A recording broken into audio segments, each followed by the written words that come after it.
1, 2. Fix my glasses. Alright, here we go. Bought a new toy. Sorry for the camera angle. I'm gonna figure this out. Doing some testing. Running my EMF100. Testing out my box mag. So far I'm impressed. I've ran 2 pods. No issues so far. I will put a time, or I'll put in the description when I actually rifle off on this thing, because I'm going to send some paint right now. But before that, just wanted to get into it. So if anybody's wondering what I am actually running, I know I always appreciate all the details. That's me. Like I said, feel free to skip ahead.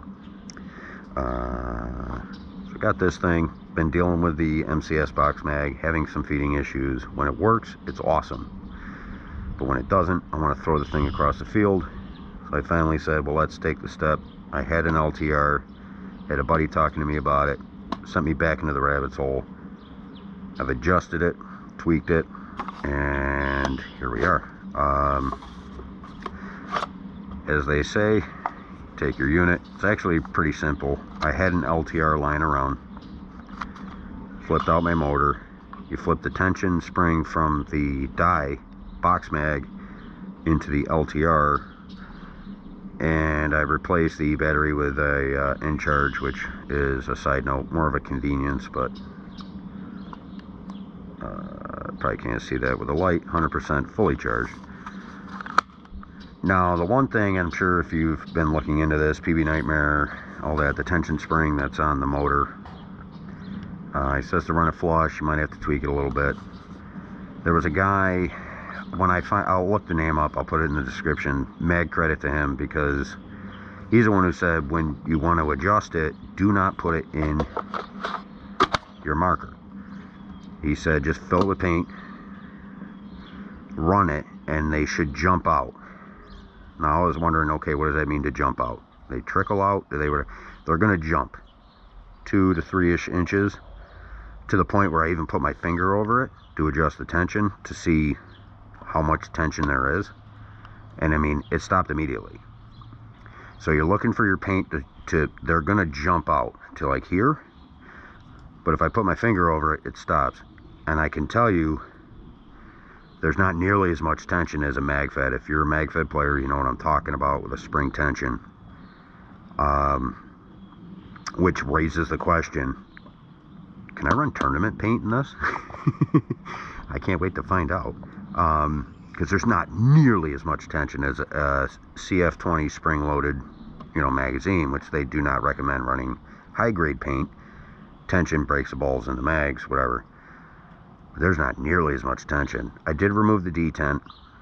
I tried to run it. I tried to cut it down a little bit, because they said it will cause feeding issues. I know I ran a pod, no detent, not one misfire. Fired every single time. I put it in, it would not fire, even after I cleaned it up. I'm going to see if I can clean it up more, because I'm curious to see if I can get that. It'd be nice to know I can pull it out and the balls aren't just going to fall or flop, whatever, who cares. At the end of the day, let's be honest, 10 balls. You drop more load and shit anyways. But this is the dye dam that has been modified with an LTR motor. If you're into this stuff, you kind of probably somewhat aware. But the biggest tip I can give you is that the guy mentioned in a comment when setting it up to adjust to your paint. I set it in a box, filled it with paint, turned it on, because obviously paint's going to go everywhere. That they're going to jump out probably about to here-ish. But I put my finger on it, and I mean, it wasn't like pushing hard where my thumb was, like a spring-loaded mag. But that's that. Now, as far as my marker, I put some money into it, mainly aesthetics. But for anybody who's wondering, for my EMF100, I spent a little time this season. I am running an EMF100, MG100, whatever you want to call it. I do have the Inception's ID100 body kit with stop shot. So far, really like it. Basically, it's for looks. If you want a much more milsim AR look, it is nice. It is expensive. but when I got it, I'm not gonna lie, they do a really nice job. Mil-spec buffer tube, I got it like $8, which then I realized I needed a castle nut. Played around with a couple different butts, ended up with this. I did have to shave down the mag release. I basically took one off and then sat there with a file. Basically cut one off and then sanded it down with a file to the point where it was just enough. I believe it's good. Also, if you go to Rockstar Tactical, you can buy a replacement for like $250 if you're really that worried about it. I believe it's just a set pin.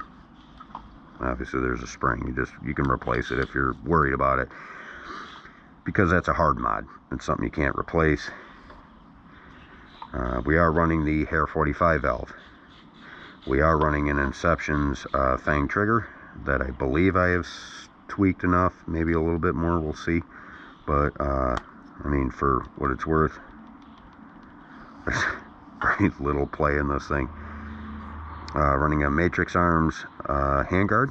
It's a real steel handguard. It's a slim, so I cannot run a suppressor, an over barrel suppressor.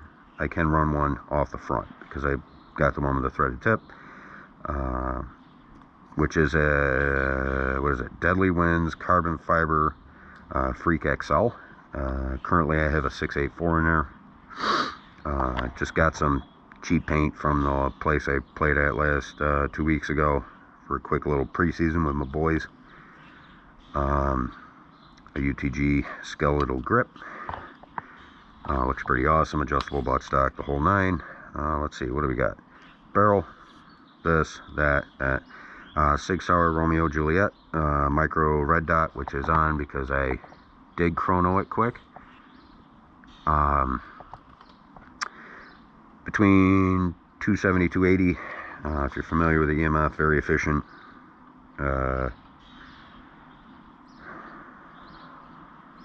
So I mean, it's just the thing is nuts. Kind of some money thrown at this thing, but yeah. Magpul 1 point to 2 point quick sling for quick adjustment. I had a cheap one off Amazon, but I ended up saying let's spend the money, and I wanted that quick adjustment so I could bring it tight to the body if I need to, for running, pulling sidearms, whatever. It's pretty awesome. Very, very, very, very, very excited for this season.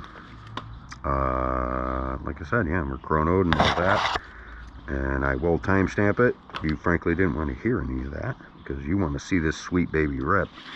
But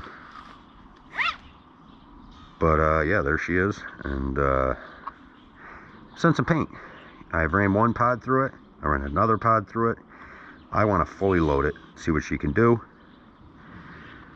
And depending on my neighbors, maybe we'll run a little more paint.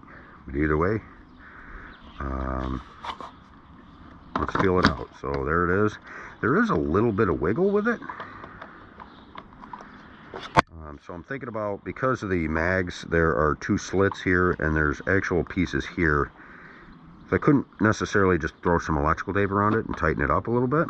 But I'm thinking about, if I can find something that's a 32nd of an inch thick-ish, because times 2 would be 1/16 of an inch. A thin strip to go here, here, here, and here. If I can get